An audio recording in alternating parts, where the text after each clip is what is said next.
ನೋಡಿದಿರುವ ಸ್ನೇಹಿತರೆ, ಇದೇ ತರ ನಾವು ಪ್ರವಾಸ ತಾಣಗಳಿಗೆ ಹೋಗಬೇಕಾದ್ರೆ ಅಲ್ಲಿರತಕ್ಕಂಥ ಸೂಚನೆ ಫಲಕಗಳನ್ನು ಮತ್ತು ಅಲ್ಲಿ ಕಾರ್ಯನಿರ್ವಹಿಸತಕ್ಕಂಥ ಸಿಬ್ಬಂದಿಗಳ ಮಾತುಗಳನ್ನು ಕೇಳಿಕೊಂಡು ಅವರೇನು ಸೂಚನೆಗಳನ್ನು ನೀಡ್ತಾರೆ, ಏನು ಸಲಹೆಗಳನ್ನು ನೀಡ್ತಾರ ಅದನ್ನು ಪಾಲಿಸಿಕೊಂಡು ನಾವು ಮನೆಗೆ ಸೇಫಾಗಿ ಹೋಗುವುದು ಉತ್ತಮವಾಗಿದೆ. ವಿಶೇಷವಾಗಿ ನಾವು ಕಡಲ ತೀರಗಳಿಗೆ ಹೋದಾಗ ಅಲ್ಲಿ ಇರತಕ್ಕಂತಹ ಸೂಚನಾ ಫಲಕಗಳನ್ನು ನೋಡಿಬಿಟ್ಟು ಅಲ್ಲಿ ಕೆಲಸ ಕಾರ್ಯಗಳನ್ನು ಮಾಡತಕ್ಕಂತಹ ಅಥವಾ ಪ್ರವಾಸಿಗರಿಗೆ ರಕ್ಷಣೆ ನೀಡತಕ್ಕಂತಹ ಜೀವರಕ್ಷಣಾ ತಂಡ ಆಗಿರ್ಬೋದು ಅಥವಾ ನಾವು ಲೈಫ್ ಗಾರ್ಡ್ ಏನು ಹೇಳ್ತಾವ, ಲೈಫ್ ಗಾರ್ಡ್ಗಳ ಮಾತುಗಳನ್ನು ಕೇಳುತ್ತಾ ಅವ್ರು ಏನು ಸೂಚನೆಗಳನ್ನು ನೀಡ್ತಾರ ಅಥವಾ ಅಪಾಯದ ಜಾಗವನ್ನು ಏನೋ ಗುರುತಿಸಿರ್ತಾರೆ ಅದನ್ನೇನು ಸೂಚಿಸ್ತಾರ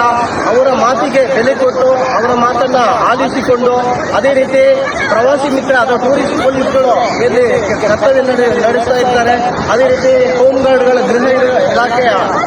ಸಿಬ್ಬಂದಿಗಳು ಅದೇ ರೀತಿ ಪೊಲೀಸ್ ಠಾಣಾ ಸಿಬ್ಬಂದಿಗಳು ಏನು ಆ ಸ್ಥಳದಲ್ಲಿ ಕೆಲಸ ಕಾರ್ಯಗಳನ್ನು ಮಾಡ್ತಾರ ಅವರ ಮಾತಿಗೆ ಬೆಲೆ ಕೊಟ್ಟು ಅವರ ಸೂಚನೆಯಂತೆ ಪ್ರವಾಸಿ ತಾಣದಲ್ಲಿ ನಾವೇನು ಕಡಲ ಕಿನಾರೆಯಲ್ಲಿ ನೀರಿನಲ್ಲಿ ವಿರಮಿಸುತ್ತಾ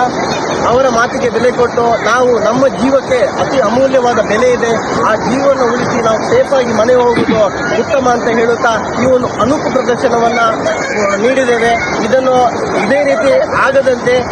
ನಾವೆಲ್ಲರೂ ಪ್ರವಾಸಿ ತಾಣಗಳಿಂದ ಎಚ್ಚರವಾಗಿದ್ದು ಸೇಫಾಗಿ ಮನೆಗೆ ಹೋಗಿ ಅಂತ ನಾವು ನಿಮಗೆ ಈ ಮೂಲಕ ತಿಳಿಸ್ತಾ ಇದ್ದೇವೆ. ಈ ವಿಡಿಯೋ ಲೈಕ್ ಆದಲ್ಲಿ ಈ ವಿಡಿಯೋವನ್ನು ನಿಮ್ಮ ಸ್ನೇಹಿತರಿಗೂ